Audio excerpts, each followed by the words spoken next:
Hi, this is Mike Steinell. I've put this short video together to provide some background about Murder at Birdland, my audio novel that's offered as a podcast. You can find it wherever you get your podcasts, also on YouTube. I call this Why Birdland? Why 52nd Street? I can't exactly trace the sequence of events that led me to begin writing Murder at Birdland, but I know it partly came from my fascination with the bebop era of the late 1940s and the early 50s, and the extraordinary concentration of talent and innovation that once existed on 52nd Street in New York City.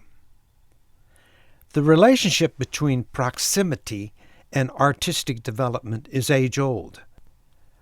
For example, in the U.S., we've had Tin Pan Alley for songwriting, Beale Street in Memphis for the blues, the French Quarter in New Orleans for early jazz, Vine Street in Kansas City for swing, and Music Row in Nashville for country music. Even Deep Ellum in Dallas played its part. Almost every city of a certain size has or had a musical district. Europe, too, had its creative hubs, Vienna, Paris, Leipzig, and Venice. The idea is simple but powerful. When creative minds working towards similar goals gather in close quarters, they collaborate, they inspire each other, they often challenge one another, and they innovate, often with breathtaking speed. Many describe the development of bebop not as innovation, but revolution. It might have been a revolution that never happened had not it been for the close proximity of the musicians involved in that on 52nd Street in New York. Of course, that was then. Today, the internet allows artists to connect across continents. But back in the early 20th century, there was no Zoom, no file sharing, no digital audio workstations. Innovation had to happen face-to-face, on stage, in jam sessions often, and in after-hours clubs. So how did 52nd Street become the epicenter of modern jazz? In New York City, in the early days of jazz, Harlem was the cultural hotspot. Venues like the Cotton Club, which catered to whites-only clientele, the Savoy Ballroom, which was largely interracial, Mitten's Playhouse, the Lenox Lounge, and the Apollo Theater made Harlem the go-to destination for jazz lovers. If you wanted to hear the best jazz in New York in the 20s and 30s, you went north to Harlem. Prior to 1900, 52nd Street to the east of Broadway was the home to wealthy families like the Vanderbilts. They and their less well-known neighbors, like Morton F. Plant, had built many large mansions inspired by the French Renaissance and Gothic-style architecture. As the city changed in the early 20th century, those wealthy residents began moving out. Residential restrictions were lifted, some of the very large mansions were demolished, and commercial development took over. Then came Prohibition. Speakeasies soon dotted the area.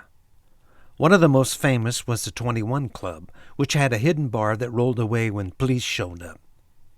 If you wanted to drink and have a good time in New York during Prohibition, 52nd Street was the place to go, and there was always music there.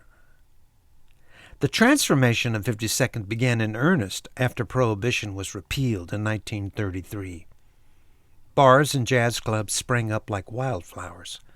The popular sound was swing, and soon the street earned a nickname, Swing Street. But here's the twist. Many of the clubs were too small for dancing. Club owners, avoiding the extra cost of a cabaret license, leaned into this limitation. Without dancers to play for, musicians had the freedom to stretch, to experiment with tempo, rhythm, and harmony.